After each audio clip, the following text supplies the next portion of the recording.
Hello दोस्तों, स्वागत है आपका इस यूट्यूब चैनल में। आज बहुत दिनों बाद आप लोगों ने वीडियो बनाने का मौका दिया, क्योंकि बहुत लोगों की क्वेरीज आ रही थी कि क्या टाइपिंग सर्टिफिकेट और कंप्यूटर सर्टिफिकेट फॉर्म फिलअप करने के समय ही देना जरूरी है या नहीं। और सबसे कॉमन जो क्वेश्चन था तो ये था कि क्या आपका सिलेक्शन हुआ या नहीं, क्योंकि लास्ट टाइपिंग एक्सपीरियंस वाली वीडियो के बाद मैंने कोई भी वीडियो इस चैनल पर नहीं डाला। तो बता दूं कि हाँ, बीएसएससी फर्स्ट इंटर लेवल के थ्रू ही मेरा सिलेक्शन हो चुका है और मैं अभी समाहरणालय संवर्ग के लिपिक के पद पे ब्लॉक में कार्यरत हूँ। तो चलिए वीडियो में आगे बढ़ते हैं। दूसरा जो क्वेश्चन था ये था कि टाइपिंग जो होगा वो किस फॉन्ट में होगा, और तीसरा क्वेश्चन था कि टाइपिंग सीखने में कितने दिनों का समय लग सकता है। तो सभी का उत्तर बारी बारी से देंगे। पहला जो सर्टिफिकेट से रिलेटेड जो क्वेश्चन था कि सर्टिफिकेट देना अभी ही जरूरी है या बाद में दे सकते हैं, तो उसका जवाब है कि हाँ, अभी ही देना जरूरी है। क्योंकि जब आप फॉर्म फिल कर रहे होंगे तो उस समय जब आप एजुकेशनल क्वालिफिकेशन फिल करेंगे तो उसी में ऑप्शन आएगा कंप्यूटर सर्टिफिकेट और टाइपिंग सर्टिफिकेट का डिटेल्स फिल करने का, जो यहाँ आप देख सकते हैं। यहाँ हिंदी टाइपिंग का डिटेल्स फिल करना है। देखिए यहाँ पे इंस्टीट्यूट का नाम हो गया, फिर सर्टिफिकेट नंबर फिल करना है यहाँ पे, और फिर सर्टिफिकेट इशूइंग डेट, कब इशू हुआ है वो सर्टिफिकेट। इसी तरह इंग्लिश टाइपिंग का डिटेल्स फिल करना है, name of institute, certificate number और सर्टिफिकेट इशूइंग डेट। फिर आप नीचे की तरफ बढ़ेंगे तो कंप्यूटर कोर्स लिखा हुआ है। यहाँ देखिए कंप्यूटर कोर्स लिखा हुआ है, इसमें कंप्यूटर कोर्स जो आपने किया है वो फिल करना है, इंस्टीट्यूट का नाम, फिर कौन सा कोर्स किया है वो, डीसीए या एडीसीए, फिर प्रमाण पत्र संख्या और सर्टिफिकेट इशूइंग डेट। तो हाँ, सर्टिफिकेट डिटेल्स देना तो जरूरी है। अगर आप नहीं देते हैं तो अप्रोक्स 5,000 के आसपास सीट जो है उससे आप वंचित रह जाएंगे।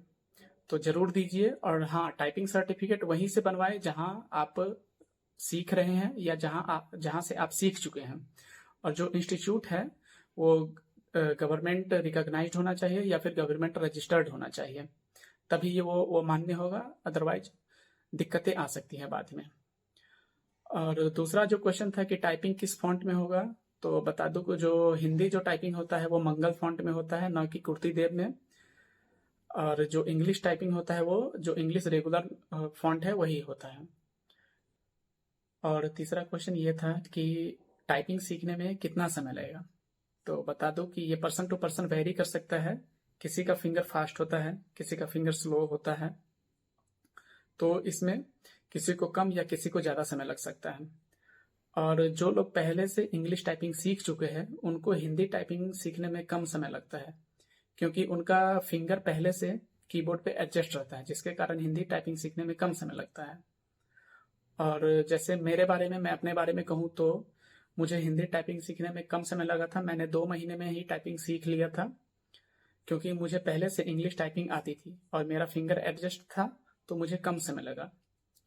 तो यही है कि पर्सन टू पर्सन वेरी कर सकता है, लेकिन अगर आप डेली का आधा घंटा प्रैक्टिस करते हैं तो 3 महीना काफी है इंग्लिश सीखने में। और अगर दोनों को साथ लेके चलते हैं, इंग्लिश टाइपिंग और हिंदी टाइपिंग दोनों, तो 4 महीना में पूरा हो जाना चाहिए, क्योंकि उतना भी हार्ड नहीं है और हार्ड पूछता भी नहीं है बिहार एसएससी। तो इसमें घबराना नहीं है, आराम से टाइपिंग का तैयारी कीजिए, धीरे धीरे कीजिए, बहुत समय है आप लोगों के पास, और अच्छे से तैयारी कीजिए, लगे रहिए। और कोर्स से भी रिलेटेड वीडियोज इस चैनल पे आएंगी, मैथ से रिलेटेड, रीजनिंग से रिलेटेड, जीके जीएस से रिलेटेड, करंट से, सबसे रिलेटेड वीडियोज इस चैनल पे आएगी। कैसे बिहार एसएससी क्वेश्चन पूछती है, कहाँ से पूछती है, ये सब आएगी। तो thank you for watching this video. अगर वीडियो अच्छा लगे तो लाइक कीजिए, सब्सक्राइब कीजिए। Thank you.